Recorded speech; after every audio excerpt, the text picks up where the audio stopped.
অসমীয়া ভাষাৰ পেপাৰ 1 লেংগুৱেজটো ঠিক আছে পেপাৰ 1 লেংগুৱেজটো যিসকলৰ আছিল তো লেংগুৱেজ 1 ভিডিঅ' অলৰেডি আপলোড হৈ গৈছে যিসকলে আপোনালোকে চাই ল'ব তো এতিয়া আমি পেপাৰ 1 যিখন লেংগুৱেজটো আমাৰ আছিল কুৱেশ্যন সেইখিনি এতিয়া আমি পেডাগজি সেকশনটো এতিয়া আমি কৰিম তো আপোনালোকে অলপ চাব এছেছমেণ্টৰ বিষয়ে অশুদ্ধ বাক্যটো কোনটো এইটো কেৱল শিক্ষকে কৰিব পাৰে এইটো হ'ল আমাৰ ইয়াৰ কাৰেক্ট আনসাৰ হ'ব তাৰপিছতে আমি দেখিম যিখন আমাৰ বহু ভাষিকতা আছে ঠিক আছে বহু ভাষিকতাৰ বিষয়ে আমি মানে যিসকল মানুহে মানে বেছিকৈ কথা ক'ব পাৰে মানে মাল্টি লেংগুৱেজ ক'ব পাৰে সেইটো আমি কি ক'ব পাৰোঁ এইটো আমাৰ কাৰেক্ট আনসাৰ লোককথা বা সাধু ঠিক আছে তো ইয়াৰ কাৰেক্ট আনসাৰটো আমাৰ হ'ব অপশ্যন নম্বৰ 4 ইয়াতে আছে লোককথা বা সাধু ইয়াৰ হ'ব আমাৰ কাৰেক্ট আনসাৰ ঠিক আছে তো তাৰ পিছৰ কুৱেশ্যনটো আমি কৰিম যেটো আহৰণ কৰা হয় যি শিকন আৰু শিকাত সহায় কৰে সেইটো হ'ল আমাৰ কাৰেক্ট আনসাৰ ঠিক আছে তাৰ পিছত আমাৰ পাঠ বুজি পোৱাত আৰু শব্দভাণ্ডাৰ যিখন আমাৰ টনকেল কৰাত তলৰ কোনটো সহায় নকৰে বুলি কৈছে তো যিখন আমাৰ ইয়াতে সহায় নকৰে তো সেইটো আমাৰ ইয়াতে কাৰেক্ট আনসাৰ সেইটো কি হ'ব আপোনালোকে চাব বৰ্ণমালাৰ চাৰ্ট বিষয় হাৰ চিত্ৰ অভিধান আৰু শব্দ মেপ ঠিক আছে কোনটো হ'ল আমাৰ কাৰেক্ট আনসাৰ সেইটো হ'ল আমাৰ বিষয় মানচিত্ৰ যিখন আছে বিষয় মানচিত্ৰ মানে যিখন আছে অৰ্থাৎ বিষয় হাৰ যিখন আছে বা থিম মেপ বৰ্ণমালাৰ চাৰ্টটো আমাৰ লাগিব আৰু শব্দ মানচিত্ৰ লাগিব আৰু আমাৰ চিত্ৰ অভিধানটো লাগিব তো বিষয় হাৰ যিখন আছে বিষয় হাৰ সেইটো হ'ল আমাৰ ইয়াতে বৰ্ণমালা চাৰ্ট ইয়েছ এইখনৰ কাৰেক্ট আনসাৰ আমাৰ হ'ব বৰ্ণমালা চাৰ্ট এইখন হ'ব আমাৰ কাৰেক্ট আনসাৰ ঠিক আছে বৰ্ণমালা চাৰ্ট ঠিক আছে ইয়াতে চাব শিশু সাহিত্যত তলৰ কোনটো কাংক্ষিত নহয় ঠিক আছে তো শিশু সাহিত্যক তলৰ কোনটো কাংক্ষিত নহয় বুলি আমি যদি ক'ব পাৰোঁ তো ইয়াৰ কাৰেক্ট আনসাৰ আমাৰ কি হ'ব আমি অলপ চাই লওঁ ইয়াৰ কাৰেক্ট আনসাৰ অপশ্যনখিনি আমাৰ কি দিছে এইটো দিছে স্পষ্ট নীতি শিক্ষা বুলি ক'ব পাৰোঁ আৰু আমাৰ দিছে ডাঙৰ হৰফৰ আৰু চিনাকি শব্দ আকৰ্ষণীয় চিত্ৰ আৰু ইয়াতে দিছে আমাৰ কি জীৱ জন্তুৰ যিখন দিছে ইয়াতে আমাৰ কাৰেক্ট আনসাৰ হ'ব ডাঙৰ হৰফৰ আৰু চিনাকি শব্দ শিশু সাহিত্যত সেইটো নহয় বুলি কৈছে এইটো আমি অলপ চাই লওঁ তো সেইটো আমাৰ কাৰেক্ট আনসাৰ হ'ল কি এইটো নীতি শিক্ষা যিখন আছে নীতি শিক্ষা সেইটো হ'ল আমাৰ কাৰেক্ট আনসাৰ হ'ব ঠিক আছে ইয়াতে ডাঙৰ হৰফ সেইটো লাগিব চিনাকি হ'ব আৰু আকৰ্ষণীয় জন্তু লাগিব জীৱ জন্তু চৰিত্ৰ লাগিব নীতি শিক্ষা সেইটো আমাৰ নহ'ব তাৰপিছতে আমি সামেটিভ আৰু ফৰ্মেটিভ এছেছমেণ্ট আমাৰ যিখন আছে সামেটিভ আৰু ফৰ্মেটিভ এছেছমেণ্টৰ ভিতৰত আমি অলপ চাই লওঁ সেইটো আমাৰ কাৰেক্ট আনসাৰটো কি হ'ব আপোনালোকে অলপ চাব ঠিক আছে সেইটো আমি অলপ চাই আছোঁ সেইটো আমাৰ কাৰেক্ট আনসাৰটো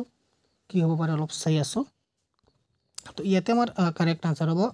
পৰ্যায়ভিত্তিক বা গঠনাত্মক মূল্যায়ন যিখন আছে এইখনৰ গোটেই সময়ছোৱাত নিৰন্তৰ চলি থাকে সেইটো হ'ব আমাৰ ইয়াতে কাৰেক্ট আনসাৰ আমি ক'ব পাৰোঁ ঠিক আছে তাৰপিছতে আনসাৰটো চাই লওঁ তো সেইটোৰ আমাৰ কাৰেক্ট আনসাৰ হ'ব ভাষাৰ প্ৰসংগকৃত ব্যাকৰণ যিখন আছে সেইটো হ'ল আমাৰ ইয়াতে কাৰেক্ট আনসাৰ বুলি আমি ক'ব পাৰোঁ ঠিক আছে তো তাৰ কুৱেশ্যনটো সেইটো আমি চাওঁ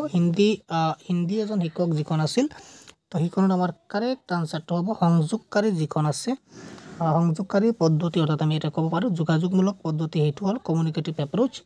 ইয়াৰ হ'ব শুদ্ধ উত্তৰ ঠিক আছে তো এজন প্ৰসংগ বুজি নাপালে নপঢ়োৱা এজন মুঠ পাঠৰ থিমবোৰ বিষয়ে সাধাৰণ জ্ঞান ব্যৱহাৰ কৰা হৈছে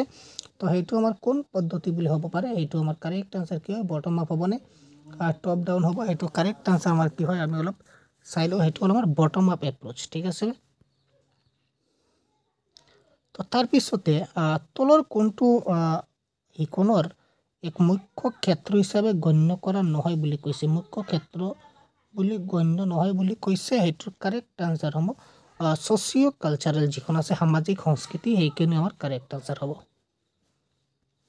তো ইনক্লুচিভ এডুকেশ্যন মানে গোটেই এজনে কাম কৰে ইয়াতে কিছুমান ছাত্ৰ ছাত্ৰীক মনিটৰ পাতি দিয়া সেইটো ইয়াত নেগেটিভ হয় সেইটোৱে কাৰেক্ট আনসাৰটো নহ'ব ঠিক আছে তো গঠনমূলক মূল্যায়নৰ কোনটো কাৰেক্ট নহয় বুলি কৈছে তো ফৰ্মেটিভ এছেছমেণ্ট শিকনৰ পৰ্যায় হেচত লোৱা পৰীক্ষা নহয় নিৰ্দিষ্ট সময়ছোৱাত বুজনিত লেখিকা মিশ্ৰণৰ লগতে কিছু নতুন কাৰ্য ছুটি পৰীক্ষাৰ পৰা আৰম্ভ কৰি সহপাঠীয় মূল্যায়ন কৰি শিকনৰ গোটেই সময়ছোৱাত মূল্যায়ন কৌশল শিকনৰ গোটেই কালছোৱা যদি মৌখিক আৰু কিছুমান চৰিত্ৰৰ ৰূপায়ণ আদি তো এইখনৰ কাৰেক্ট আনসাৰ আমি কি ক'ব পাৰোঁ এইটোকে কাৰেক্ট আনসাৰ আপোনালোকে ক'ব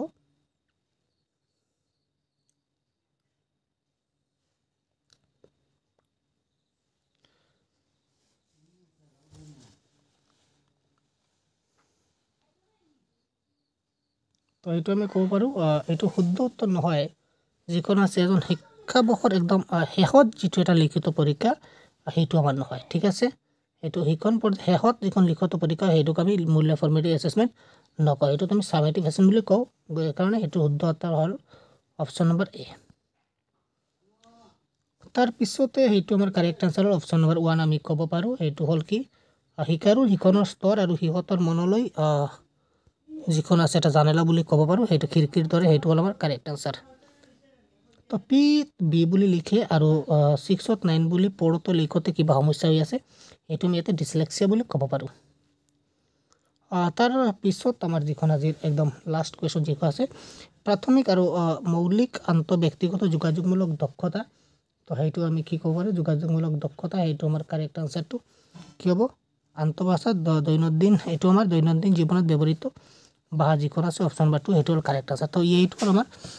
আনচাৰ কিবিলাক, ঠিক আছে। তো আপোনালোকৰ কেইটামান শুদ্ধ হ'ল কমেণ্ট বক্সত জনাব, আৰু যদি কিবা ডাউট থাকে কিবা এটা প্ৰশ্নত আপোনালোকে কমেণ্টত জনাব, ঠিক আছে। ধন্যবাদ।